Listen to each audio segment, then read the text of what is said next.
පසුගියද පක්ෂයේ කෘත්‍යාධිකාරී මණ්ඩලය රැස් වුණා. මේ කෘත්‍යාධිකාරී මණ්ඩලයේදී තාමත් වැදගත් තීරණයකට ලැබුණා. ඒක තමයි සමගි ජන බලවේගයේ සහ එක්සත් ජාතික පක්ෂය අනාගතයේ එකට වැඩ කිරීමත් පිළිබඳව ක්‍රියා කළ යුතුයි කියලා අපෙත් එකඟතාවය පළ කළා. විශේෂයෙන්ම එක්සත් ජාතික පක්ෂය සහ සමගි ජන බලවේගයේ සමග ඒ පැවැත්වෙන එකඟතාවයන් සාකච්ඡාවන් මෙහෙයවීම සම්පූර්ණයෙන්ම පක්ෂ නායක සජිත් ප්‍රේමදාස මහතා වෙත පැවරුවා. මොකද සුජු ලෙසම ඔහුගේ අධීක්ෂණයත් ඔහුගේ මැදිහත් වීමත් මත තමයි මේ සාකච්ඡා සියල්ල සිදු වෙන්නේ. මෙතෙක් ඇති කරගෙන තියෙන සියලු සාකච්ඡාවන් සියල්ල සුබවාදීව සිදු වෙමින් තියෙනවා. අපෙත් බලාපොරොත්තුව ඒ වගේම මේ රටේ ජනතාවගේ බලාපොරොත්තුවත් එක්සත් ජාතික පාක්ෂිකයන් හා සමගි ජන බලවේගයේ ඒ ජනතාවගේ ඡන්දදායකයන්ගේ බලාපොරොත්තුවත් මෙම පක්ෂ දෙක එකට වැඩ කළ යුතුයි කියලා. ඒකට හේතුවක් තියෙනවා.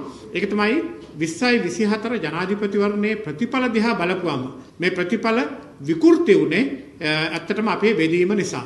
ඒ නිසා එකට වැඩ කරලා ජයග්‍රහණය ලබා ගැනීම සඳහා ක්‍රියා කළ යුතුයි කියන ස්ථාවරය ඔවුන් නැති කර ගැනීම කිසිදු වරදක් නැහැ.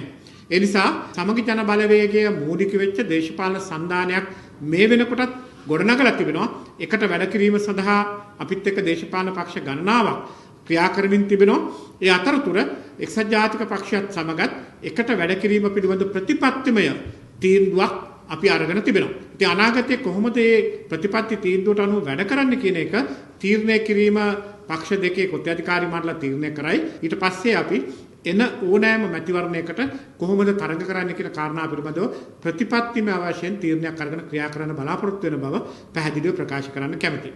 ජනතාව දැන් සුබවාදීව කියනවා බලාපොරොත්තු වෙන දෙකොල්ලම එකතු වීම තමයි ඒකින් අදහස් කරන්නේ. අර ඒ වගේම ඉලෙක්ෂන් එකේ මොකක්ද පොදු ලකුණකින් තරඟ කරන්නද? මේ ගැන තාමත් ප්‍රතිපත්තිමය වෙත තීරණයක් ඇවිල්ලා නැහැ. අපි පළාත් පාලන මැතිවරණින් පස්සේ පළාත් පාලන ආයතනවල බලය පිහිටවීම සම්බන්ධයෙන් එකතු වෙලා යම් ආකාරයක තීරණාත්මක අවස්ථාවකට ආවා. අනාගතයේදී මේවා ගැන පක්ෂ නායකයෝ දෙපළ සාකච්ඡා කරලා තීරණයකට එළඹෙවි. ඉතින් ඒක හොඳ තත්ත්වයක්.